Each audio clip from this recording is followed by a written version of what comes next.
Մարալիկի առողջության կենտրոնի ստացիոնար բաժանմունքը փակվել էր 2 տարի առաջ ֆինանսական վնասով աշխատելու հիմնավորմամբ։ Բանն այն է, որ հիվանդանոցը տարեկան 3-4 միլիոն դրամի պակասորդ է ունեցել։ Սա հետևանք է եղել հիվանդների դիմելության ցածր ցուցանիշի։ Արդյունքում առողջապահության նախարարությունը որոշել էր դադարեցնել բաժանմունքի գործունեությունը, քանի որ ստացիոնար բաժանմունքը սեփական ծախսերը հոգալու հնարավորություն չի ունեցել։ Պատասխանատուները սակայն քայլն անելուց հետո հասկացան, որ որոշման մեջ սխալվել են։ Երբ որ փակվեց տեղում եւ ընդհանրապես մարզում հասկանալի դարձավ, որ դա չի կարելի անել, այն իմաստով, որ դա ոչ միայն վնասով կարող է աշխատել շարունակել, որ դա վերջապես նաեւ ունի ռազմավարական նշանակություն։ Մենք գիտենք, որ Մարալիկի հիվանդանոցը գտնվում է մեծ ճանապարհային այդ ամենամեծ ցանցերից ցանցն է եւ ասված ոչ արասե վթարների եւ այլնի դեպքում առաջի հիվանդները միշտ տեղափոխում են այնտեղ։ Բաժանմունք փակել արտարացի չէր, որովհետեւ հիվանդները շատ են իմի, հիվանդը մայրուղու վրա է, դեպքի շատ են պատահում ճանապարհային, իհարկե սխալ էր։ Պատճառը այն էր, որ մեր սանհանգույցը վատ դրության մեջ է, բայց թե դա կարճատև ուղման միջոց կար։ Ջուր չկար, կոյուղին չէր աշխատում,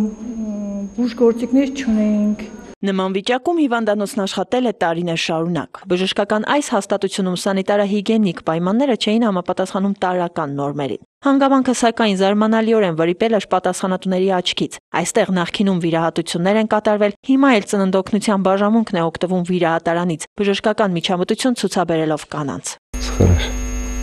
Քանի որ եթե կարելի է նույն վիրահատարանում վիրահատել, կեսարհատում անել կամ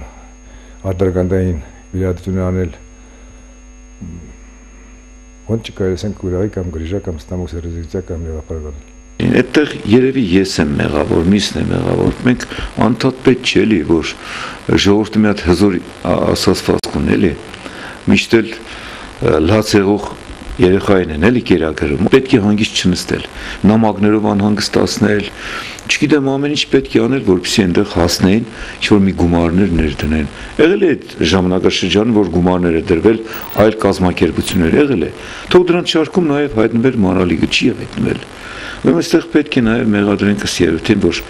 անձը անձանց։ Մինչ այս հարցում կգտնվեն մեղավորները, որն այս պարագայում խնդրի արդեն երկրորդ կողմն է, առողջապահության նախարարությունը որոշել է վերաբացել հիվանդանոցի ստացիոնար բաժանմունքը։ Այս նպատակին գումարներ հատկացնելու է սոցներդրումների հիմնադրամը։ Նախարարությունն էլ խոստացել է տրամադրել անհրաժեշտ բուժսարքավորումներ։ Միայն թե վերաբացվելուց հետո ինչ երաշխիք կա, որ հիվանդանոցը նորից փաստի առաջ չի կանգնի, բախվելով ֆինանսական դժվարությունների։ Եթե նրանք ճիշտ աշխատեն,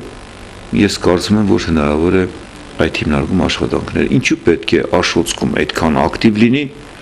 որ մեր մարզի ամենապերիֆերիկ կենտրոնն է եւ Մարալիկում, որը կարելի ասել մարզի գրեթե կենտրոնն է, ոչ։ Ուրեմն այստեղ մարդկային ֆակտորն է նաեւ, խնդիրներն է, որոնք անպայման վարչություն քննարկվելու նյութ եւ առարգային դառնալու աշխատանքները վերակազմակերպելու։ Հիվանդանոցն է փակեցի։ Հիվանդանոցում որ լինում է անմիջապես պետանեն լեննական, բայց այդ ինչքանով է հնարավոր։ Ճանապարհին կարող է այդ մարդը մահանա։ Շիրակի մարզի Մարալիկի առողջության կենտրոնը սպասարկում է Մարալիկ քաղաքն ու 16 գյուղական համայնքներ։ Հիմա եթե 2012-ին կենտրոնի ստացիոնար բաժանմունքը վերաբացվի, ապա հնարավորություն կունենա սպասարկել մոտ 20 հիվանդի։ Նախնական գնահատական ունենք մոտ 170-180 միլիոն դրամի ծրագիր պետք է անենք։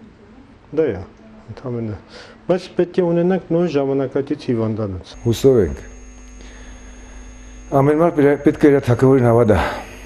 Անի Բաղդասարյան, Արագ Յուրեղյան, Ազդարար։